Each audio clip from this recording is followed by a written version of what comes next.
Happy Friday, everyone.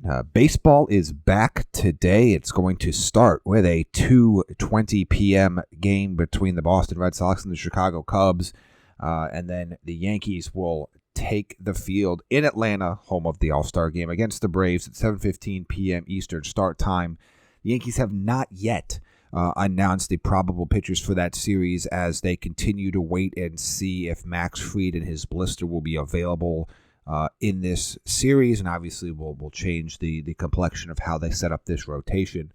But obviously it is Friday, and it is the last day of All-Star Week, was yesterday, and it's also yesterday we went over some starting pitching trade deadline options for the Yankees, and I think I was less than enthused with a lot of the options there. So I want to start off this show here by looking at the bullpen in particular. We'll end off on third base targets because both of those areas I do fully expect the Yankees to make multiple trades to address those concerns. But, right now you're taking a look at the bullpen and you want to take you really want to start to look at how injuries have really changed a lot of things. You've got a guy like Rico Garcia who got claimed on waivers during All-Star Week. Efris, who's been back, hit or miss. J.D. Brubaker, probably on the roster right now because of his option situation, more so than that they really love him there.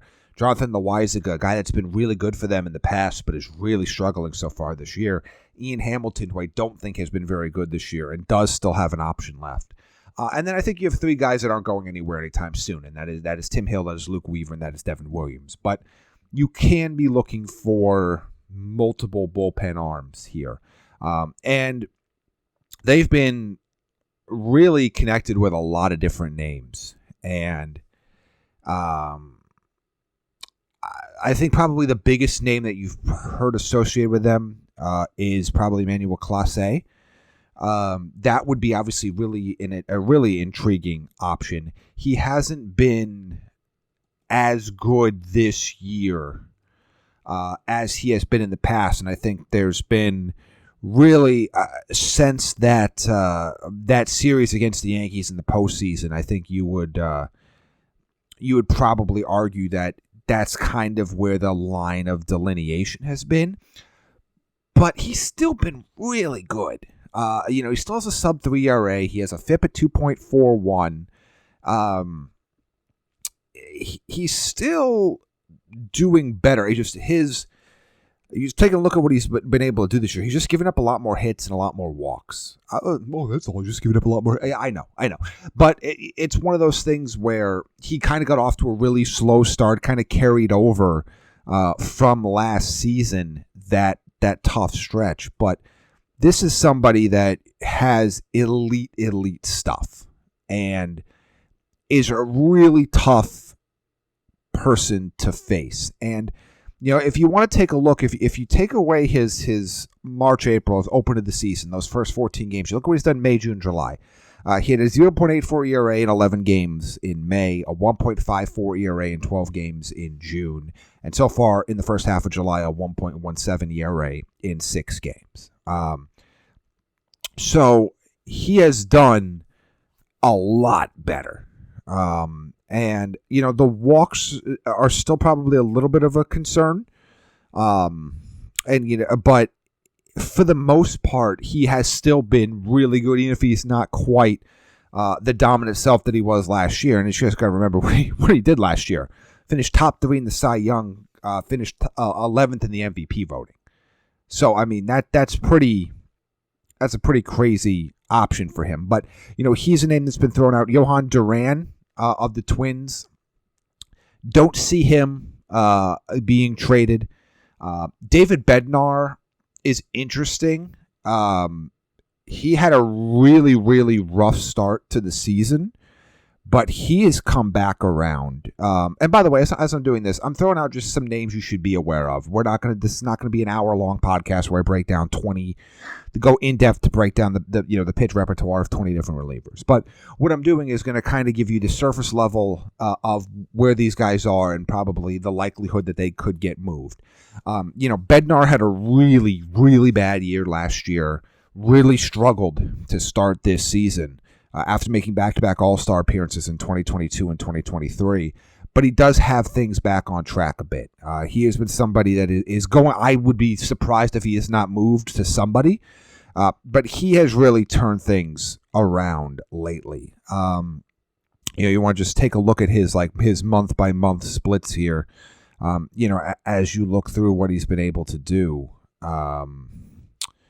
Where's he at here? I don't know, for whatever reason, why sometimes Baseball Reference will show hitting stats for pitchers, and it's not just the hitting stats against, but they will show all these different things. But I'm trying just to find his ERA because I feel like it has gone down. So yeah, okay. So so he had a 5.14 ERA in 9 starts in March and April. 3.86 ERA in May, and has not given up a run in June or July. So he is 14 straight games without giving up a run. So he is somebody that's a really intriguing option. I do expect he's a guy that's going to get moved. If you want to kind of pair him a little bit with what we talked about in the last show, if the Yankees try to do a combo type of a package, we could talk about how Mitch Keller could be a part of that. And maybe a couple guys that we'll talk about later in the show if the Yankees kind of want to maybe do a one-stop shop with Pittsburgh to fill some needs. Shelby Miller, this is one that has probably not gotten a lot of attention. And yes, that's Shelby Miller. Yes, he is still pitching. And he's in the bullpen now. And he has been, and I don't put this lightly, he has been legitimately one of the very few bullpen arms the Diamondbacks can rely on this year. If you have followed the D-backs closely, you know their bullpen has been an absolute freaking nightmare for that team. And Shelby Miller did not start the year to be their closer, was not intended to be their closer, and is kind of through attrition due to injury, because the bullpen in Arizona has been beat up pretty badly, and just overall solid play. He has been really, really good this season. A sub-2 ERA, a sub-1 whip. He's striking out 10 batters per 9 innings. He's been really good. And obviously I know there's going to be a lot of people talk about, what he could have been as a starter, the trade that Arizona made to get him. There's so many different things. But right now, at 34 years old, he is doing a really good job and is somebody that I think should be a key target for teams. And again, you want to talk about a potential combo package. You want to talk about now the idea that you're going to have to worry about with him before we talk about a combo package is that forearm injury. He does have an injury. He did come into the break hurt because, of course, he did. It right now is a right forearm strain. The concern is going to be is he healthy? Because you never really know with these things. Sometimes these forearm strains turn into Tommy John real quick. So that is going to be the mystery with him. Now, the Yankees aren't going to pull off a trade today, for example. So there's going to be a week, 2 weeks maybe. We're going to have some more information. But if he is healthy, he would be a key guy that you want, and then maybe somebody that you add in, like we talked about a little bit with a Zach Gallen, or we talked about what we will talk about with the Eugenio Suárez. But Shelby Miller is somebody I would keep a close eye on, but again, that forearm strain entering the break is a bit of concern. So please keep an eye on that. That might just take him off the table in general. Another guy, though, to stay in the NL West is Jake Bird. He's a really interesting case, and I think he'll be somebody that will have a lot more success outside of Coors Field. Has been just kind of like a guy, below average pitcher, I would say, the first 3 years of his career. But I really like what I've seen from him this season. He's got 3.62 ERA, but his FIP is 2.94. I do think getting out of Coors will help him a lot. He has spiked his strikeout rate this year. He's walking fewer batters than he did the year before, allowing nearly a career low in hits per 9. Again, this is not somebody that I look at as a true dominant force at the back end of the bullpen type of a thing. But it is somebody that I do think can have some success for you. I don't necessarily know what he's going to cost, but I don't think he's going to be too expensive. There's a few other names we're going to throw out here that I think become interesting. Ryan Helsley, I don't know what the Cardinals are going to do. I feel like they're a weird team in general. Like, they're not that they're competing, but they really weren't competing in the offseason either, and they didn't really make any key moves. He hasn't been as good this year as he's been the last 3 years. I mean, he's put together 2022 through 2024 seasons were really, really strong from him, capped off by a league-leading 49 saves last season and his top 10 Cy Young finish in the National League. But I still think he's got some juice to him. He's still a guy that, even though he's not striking out those 12, 13 batters per nine like he was before, he's still hanging around 10, still kind of got that flame-throwing fastball. So he is somebody that I'm really interested in as well. And then really the only other one that's going to be really interesting is a potential in-division trade as well. A guy like Felix Bautista. Velocity isn't quite where it was. He's still working his way back up from missing the entire 2024 season. But he's been pretty strong. He's got a 2.41 ERA, a whip of 1.04, still striking out about 13 batters per nine. Obviously, and you look back to what he was able to do, in 2022 and 2023 for Baltimore, and you saw some really dominant performances from him. So there'll be a few other names that get thrown out. There's a couple guys out there in Kansas City as well that could be really interesting. Maybe a guy like Dennis Santana as well in Pittsburgh. But, I think there are going to be some interesting names out there for the Yankees. But I do think they're going to need multiple bullpen arms. I think they should get, if they're not intending, and again, this part I don't know, if they're not intending to put Ryan Yarbrough back in the bullpen when he comes back off the IL, I do think they should get another lefty. Not that I'm unhappy with Tim Hill, but the fact they only have one lefty in the bullpen and they rely so heavily on Hill, I think that's going to be an issue, even when you have the extra off days for the postseason. Now, let's talk about third base, and I think we can't start anywhere else than with the guy that I think is going to be the prize of this trade deadline. And the player that I know Yankee fans have already decided that, gimme. And that's the National League leader in RBIs in the first half. And that's Eugenio Suárez. 31 home runs, 78 runs batted in, 58 runs scored. 250 with a 320 on base, nearly an 890 OPS, a 142 OPS plus. Just really having a remarkable season. And this is his best year since probably that 2018-2019 run where he finished top 15 in MVP. I know a lot of people kind of forget that he had a 49 home run season back before the pandemic. And I feel like that everything that kind of happened in like 2019 and then 2020, like 2020 itself was weird, but I feel like it kind of wiped people's minds to what happened the season before, just all that stuff with COVID and the weird years and all that other stuff that went into it. But this is a guy that hit 49 home runs in 2019, and he's on pace now for his second career 40-plus home run season. Plays a ton of games, too. Like, you want to take a look at what he's done, in the last few years. 145, 150, 162, 158. So this is a guy that's on the field and plays a ton. And, he walks, he hits for power, and he's a right-handed hitter. I mean, he's everything you want for the Yankees right now. Now, he is not a particularly strong fielder, and I think that's if you're gonna, if you're gonna give him some knocks, it's that the bat is what you're paying for. He's not a threat on the bases at all. He's a below-average defensive third baseman. And I think in a pretty, pretty understandable, like a pretty good margin below average. But what he does do is he hits the ball a lot, and he hits the ball very hard. 85th percentile in hard hit percentage, 86th in barrels, 82nd in expected slugging. This is a guy, he hits the ball hard. And it's also not like he hasn't hit the ball for power for the majority of his career. So there's really nothing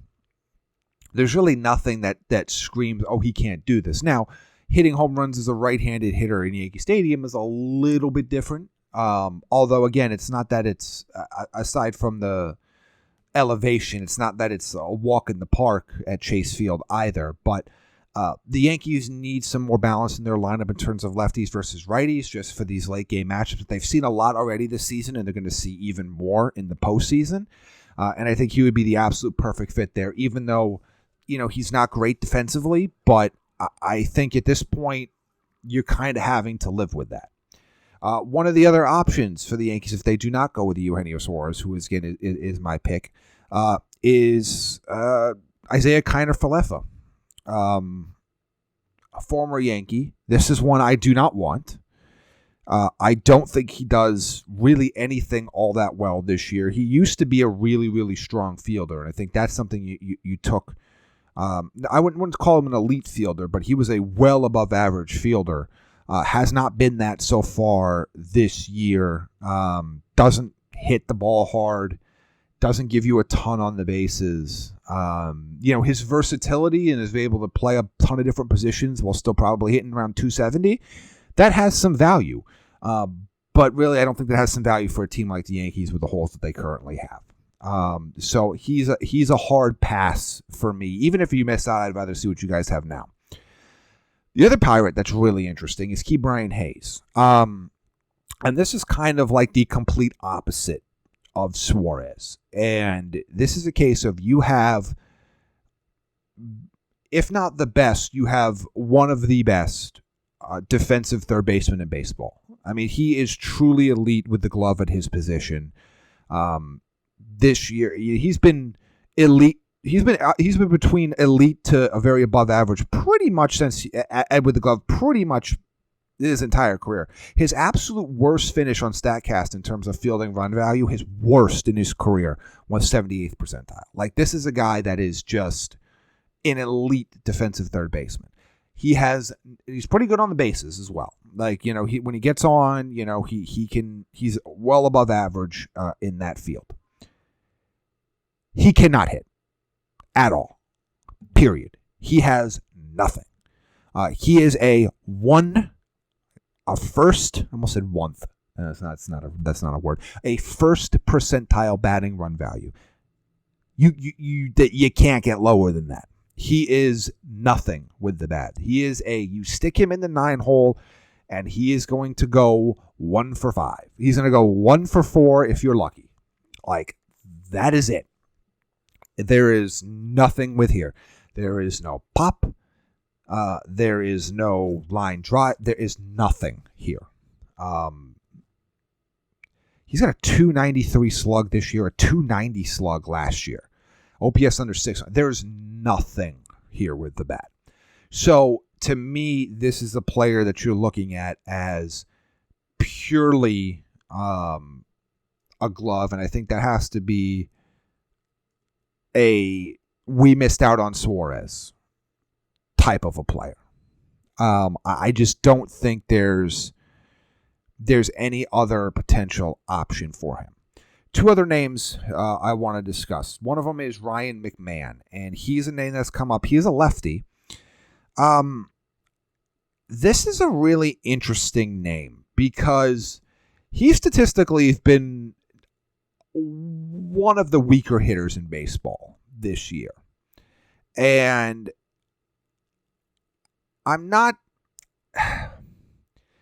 this is another case of a guy that brings a ton with his glove, is not as bad by any means. He's been on the bases. He's been very hit or miss. But this is a guy that is better with the bat than Ke'Bryan Hayes, but so am I. And he hits the ball hard. It's really weird because you see a guy that's hitting the ball hard and plays half his games at Coors Field. You would think, you would look at his numbers and you go, 95th percentile in exit velocity, 74th percentile in barrels, 79th percentile in hard hit percentage, 82nd percentile in bat speed, 83rd percentile in walk rate, and he plays at Coors? How is this guy not hitting 35 home runs? He's just not hitting 35 home runs. Now, he does strike out a geometric ton. I mean, massive strikeout problem, massive whiff problems. But it is, he does have an interesting profile. The thing is going to be is like, hey, is he able to take that hard hit percentage of a left-hander in Yankee Stadium? Although again, you feel like even in Coors, it's tough because Coors is such a massive outfield, even though you do have a big advantage clearly.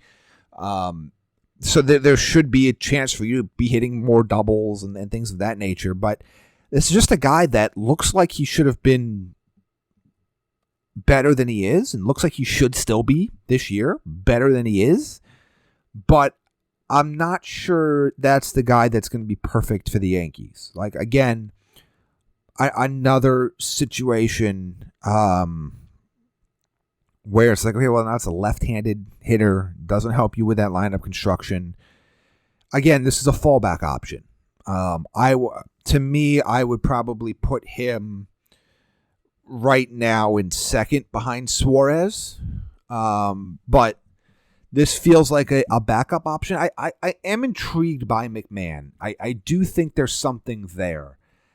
I just don't know if you want to be, I don't want to call him a project because that's not fair, but I don't know if you want to be taking on a project like that right now. The other name that we'll talk about as well, I guess there's two names that we'll talk about. I'll save the bigger-ish name for last. The Orioles, Ramon Urias, not for me. Again, this is another glove-first third baseman, right-handed hitter. I don't see it. And also, to be fair, like, he's been good with the glove this year, and he was good with the glove a couple of years ago, but he really did not grade out well in 2023 or 2024 with the glove. So to me, this is a hard pass. I know he's been connected with the Yankees, so I wanted to bring him up, but he's a hard pass for me. The last name I want to bring up here before we kind of sign things off here, because we're getting, I don't want the show to be 35 minutes, 40 minutes long, is a name that's been connected with the Yankees since the offseason. That's Nolan Arenado. He's the same player now that you kind of thought he was in the offseason, although I'd argue he's probably a little bit worse. The glove still plays. He's still a well above average glove at third base, although obviously this was a all-timer with the glove. But he's 34 now, but he's still a well above average defensive third baseman. The bat's not there. It's not coming back. It's not going to come back. And to me, he's got term on his deal, if I'm not mistaken. And I think that's the biggest thing that concerns me about him, where, you're not going to cost you anything to go out and get a glove first Ke'Bryan Hayes. You got 2 more years left on this Nolan Arenado deal. So you're clogging up spots on your team or potential, I shouldn't say salary cap, but all this different stuff, aprons and tax thresholds and everything else, to me doesn't make sense. So I will avoid Nolan Arenado. Don't see there's much there. So if you're asking me for the top 3 hitters in order, I would go Suarez, clear 1, then a gap, Ryan McMahon at 2, Ke'Bryan Hayes at 3. But and again, you never know. Sometimes different names, surprising names come out of the woodwork. But to me, I think as we've kind of done this project, it kind of looks very clear the Yankees are going to really, if they're not able to get Suarez, which will be huge if they are, they're really going to have to rely on getting the arms to reinforce this roster. And I expect them to add multiple arms, maybe as many as 3 if they also include a starter in there. Will they upgrade third base? I think they will. The question is will it be a small upgrade? Will it be just a purely defensive upgrade? Or will it be somebody that can be a potential game changer for them like Suarez? So that'll be the key as we watch the Yankees and Brian Cashman go to work with all eyes on him.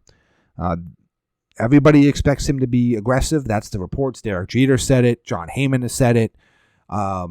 Everybody feels like Cashman and company are going to be aggressive.